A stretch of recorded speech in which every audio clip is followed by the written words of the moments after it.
Vous êtes nombreux à me demander les livres qui m'ont marqué. C'est pourquoi j'ai décidé de décortiquer et de partager la substance de ce livre, The One Thing, de Gary Keller et de Jay Papasan. Ce livre, je l'adore parce qu'il m'a permis de revoir mes projets dans son ensemble et de mieux planifier mes objectifs sur un mois, sur un an, sur 5 ans et voire même sur 10 ans. Cette vidéo, c'est la troisième d'une série de 3 vidéos.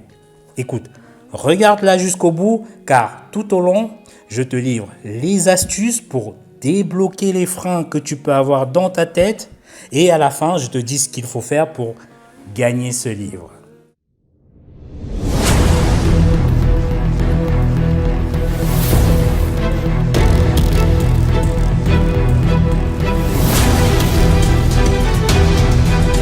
Qu'est-ce qu'on a vu dans les vidéos précédentes? Dans la première vidéo, nous avons parlé de l'effet domino. On a parlé également de fausses vérités ou bien les fausses croyances. Tu peux d'ailleurs voir la vidéo complète en ouvrant le lien qui va apparaître là-haut. Et dans la deuxième vidéo, on a parlé d'abord de la question focus. Ensuite, de comment se poser cette question focus dans tous les aspects de sa vie. Et ensuite, comment obtenir les grandes réponses. Tu peux voir la vidéo en entier en ouvrant le lien qui va apparaître pouf là-haut. Dans cette troisième vidéo, tu vas comprendre les 5 étapes importantes pour débloquer les possibilités qui sont en toi et atteindre des résultats extraordinaires. L'étape numéro 1, c'est avoir un objectif de vie. C'est ton objectif qui va déterminer qui tu es dans la vie. Le fait de vivre une vie fondée sur un objectif est très puissant et ça rend ton existence vraiment agréable. Pourquoi? Parce que quand tes actions quotidiennes sont dirigées vers ton objectif de vie, alors c'est le vrai bonheur qui se profile. Et lorsque ton objectif de vie est clair, ça fait que tu as de la conviction dans ce que tu fais. Ça fait que tes décisions sont beaucoup plus rapides car tu sais exactement ce que tu veux. Et au bout, ça se traduit par de meilleurs résultats. Je suis sûr que tu te demandes, mais Bertrand, quel est ton objectif de vie à toi? Mon objectif de vie, c'est d'aider les entrepreneurs à vendre leurs produits et à vivre la vie la plus agréable possible au travers de mes conférences, de mes formations et de mes publications. Donc, toutes mes actions quotidiennes, mes lectures, mes relations, mes publications sont dirigées vers cet objectif principal. Donc, la première étape pour débloquer les freins dans ta tête, c'est d'avoir un objectif de vie clair. La deuxième étape, c'est de vivre une vie avec une priorité. Il faut savoir qu'un objectif sans priorité n'a aucun effet. Avoir un objectif te permet de savoir où tu veux aller et avoir une priorité te permet de savoir le chemin à suivre pour y arriver. Imagine, tu as un rendez-vous quelque part. Tu sais où tu veux aller. Ça, c'est ton objectif. Et pour y arriver, tu identifies le moyen nécessaire pour atteindre ce lieu. Ça peut être par bus, métro, taxi, voiture. Ça, c'est la priorité. Une étude a d'ailleurs été faite aux États-Unis sur 262 élèves. À l'un des groupes, on leur a demandé de visualiser l'objectif final.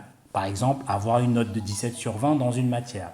Et à l'autre groupe, on leur a demandé de visualiser non seulement l'objectif final, mais également les étapes pour arriver à cet objectif final.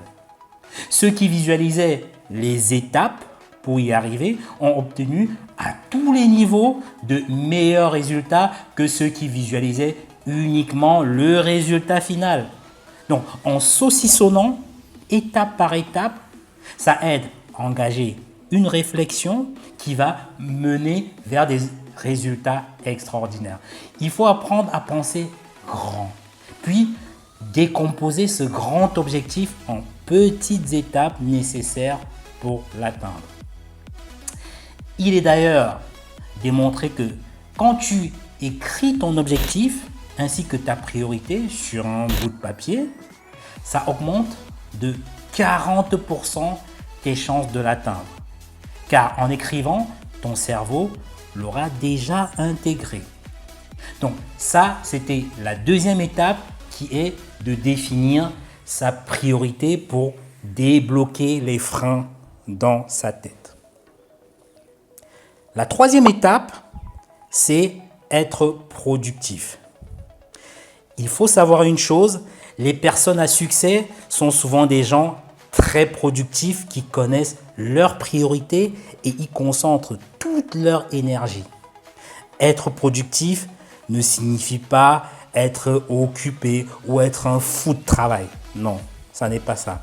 Être productif, c'est appliquer ce qu'on appelle la discipline sélective, au détriment même des autres tâches.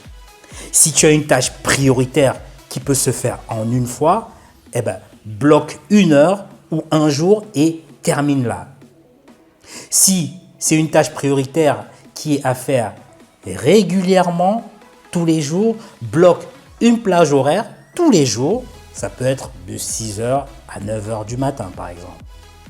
En la faisant tous les jours, ça deviendra une sorte de routine et ça a l'avantage de créer un enchaînement d'idées, de créer ce qu'on appelle un momentum. Et comme les personnes à succès, ne quitte pas ta tâche prioritaire du jour tant qu'elle n'est pas finie. Très important. Et tu dois consacrer un temps, on va dire, disproportionné à ta tâche prioritaire, à ton one thing, si tu veux obtenir au bout des résultats extraordinaires. Autre chose importante, prends du temps pour te reposer. Ça signifie que tu dois bloquer un temps pour faire tes siestes si tu sens vraiment le besoin. Réserve tes périodes de vacances car se reposer est aussi important que travailler. Prends 20-30 minutes le matin ou le soir pour méditer, pour prier, se rencontrer ou bien se reconcentrer sur soi avant de te plonger dans ta tâche prioritaire, dans ton one thing. Tout ça pour dire que ceux qui atteignent d'excellents résultats n'arrivent pas parce qu'ils travaillent plus, non. Mais c'est parce qu'ils produisent beaucoup durant les petites heures de travail qu'ils se donnent. Et pour produire beaucoup, il faut adopter cette routine de 3 à 4 heures de travail par jour à son one thing, à sa tâche prioritaire. Et tu verras qu'au bout d'un moment, tu obtiendras des résultats extraordinaires. Donc, la productivité, c'est la troisième étape pour débloquer les freins dans sa tête. L'étape numéro 4, c'est de se mettre dans la tête les modèles mentaux suivants. 1. Tu dois savoir que l'excellence est un chemin sans fin et que pour maîtriser ton one thing et être un expert, il faut y consacrer à peu près 10 000 heures de travail, soit 10 ans si on y passe 3 à 4 heures par jour.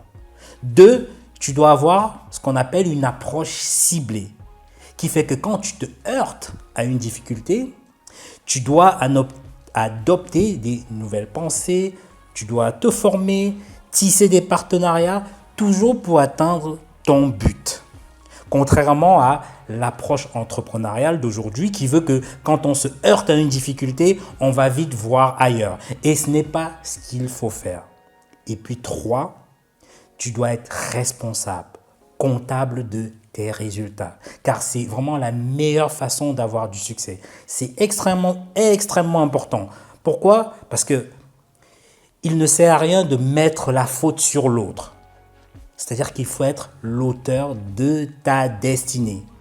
Si les choses sont difficiles, écoute, fais-toi aider par des coachs, par des mentors qui seront capables de te donner des retours objectifs. Tu sais, la différence entre les élites qui performent et les autres est que ces élites recherchent des maîtres, des coachs avec qui ils s'entraînent. Il est rare de voir des gens dans l'élite qui n'ont pas de coach. Si Barack Obama, si Roger Federer, si Richard Bona ou je ne sais qui ont des mentors, ce n'est quand même pas toi qui vas t'en passer. Donc, l'étape 4 consiste à adopter ces modèles mentaux de gagneurs pour débloquer les freins dans ta tête. L'étape 5, c'est d'éliminer les 4 mauvaises habitudes suivantes. Très important. La première, c'est l'incapacité à dire non. La clé de l'échec, c'est tenter de faire plaisir à tout le monde. Vous avez des gens qui, dès qu'on les sollicite pour tout et n'importe quoi, ils sont partants, ils oublient leur priorité, leur one thing. Ça part bien sûr d'un bon sentiment, mais c'est vraiment la meilleure façon d'échouer. Écoute, dis-moi en commentaire si tu connais des gens comme ça ou si c'est toi-même qui est comme ça. Dis-le en commentaire, je t'en prie. Écoute, lorsque tu réserves une plage horaire pour être focus sur ta priorité, sur ton one thing, tout le reste peut attendre. La deuxième mauvaise habitude à éliminer, c'est ce qu'on appelle la peur du chaos. La peur du chaos, c'est vraiment un grand obstacle à ta productivité. Imagine, tu veux ranger ton garage. Tu remarqueras que c'est lorsque tu sors tout du garage et que tu ranges petit à petit, un à un, que là, tu as vraiment des résultats exceptionnels. Sache que tout ce que tu vas construire avec une intense passion va forcément créer du chaos, un moment ou un autre. Tu vas te sentir quelquefois submergé, dépassé par les événements, mais il faut s'y habituer. La troisième chose à éliminer, ce sont les mauvaises habitudes de santé. La santé est sous plusieurs formes. Elle est spirituelle, elle est émotionnelle, elle est physique et elle est mentale. Pour avoir l'énergie spirituelle, médite, prie. Pour te recharger en énergie émotionnelle, ris, embrasse tes proches, sors avec tes amis. Pour avoir de l'énergie physique, mange bien, fais du sport et dors suffisamment. Pour avoir de l'énergie mentale, planifie tes journées. Bloque toujours une plage pour ton one thing, très important. Et la quatrième mauvaise habitude à éliminer, c'est un environnement qui ne te soutient pas. Ça, c'est primordial. Il faut savoir que personne n'est assez solide pour résister à l'influence de la négativité. Pour cela, entoure-toi des gens qui te soutiennent et ferme la porte aux personnes négatives. Sinon, elles vont déteindre sur toi et briser carrément ton génie. Il est démontré que si les gens qui sont proches de toi sont par exemple en surpoids, il y a 60% des chances que tu le deviennes toi aussi. Et si tes proches sont des personnes à succès, il y a beaucoup de chances que tu le deviennes également. Pour finir, si tu dois retenir quelque chose de cette vidéo, c'est que c'est seulement quand tu imagines une grande vie que tu peux espérer en avoir une qui soit grande. Il faut penser grand, puis décomposer ce grand objectif en un petit focus, ce qui va t'indiquer quoi faire tout de suite. Autre chose, sache qu'une vie accomplie est une vie sans regret.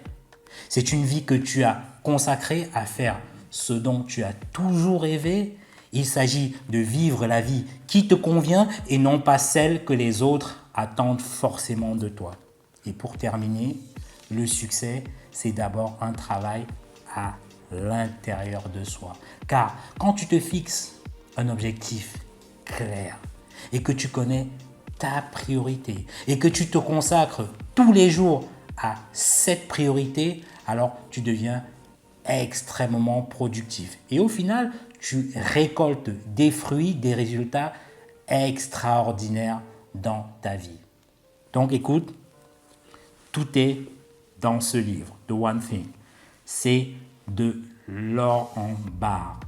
Et si tu veux gagner ce livre, écoute, participe au jeu concours que j'organise. Et pour cela, clique simplement sur le lien dans la barre de description en dessous de la vidéo et tu auras juste 3 choses à faire.